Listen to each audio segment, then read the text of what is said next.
महाराष्ट्र राज्य माध्यमिक व उच्च माध्यमिक शिक्षण मंडळ पुणे जाहीर प्रकटन.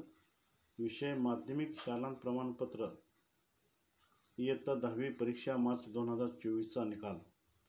मंडळामार्फत मार्च 2024 घेण्यात आलेल्या माध्यमिक शालांत प्रमाणपत्र इयत्ता 10वी या परीक्षेचा निकाल मंडळाच्या विविध कार्यपद्धतीनुसार जाहीर करण्यात येत आहे.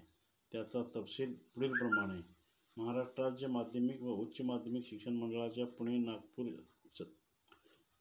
छत्रपती संभाजीनगर, मुंबई, कोल्हापूर, अमरावती, नाशिक, लातूर व कोकण या 9 विभागीय मंडळामार्फत मार्च 2024 घेण्यात आलेल्या माध्यमिक शालांत प्रमाणपत्र इयत्ता 10वी परीक्षेचा निकाल मंडळाच्या कार्यपद्धतीनुसार अधिकृत संकेतस्थळावर सोमवार दिनांक 27/5/2024 रोजी दुपारी 1 वाजता ऑनलाईन जाहीर करण्यात येत आहे. अधिकृत संकेतस्थळाचे पत्ते पुढीलप्रमाणे आहेत.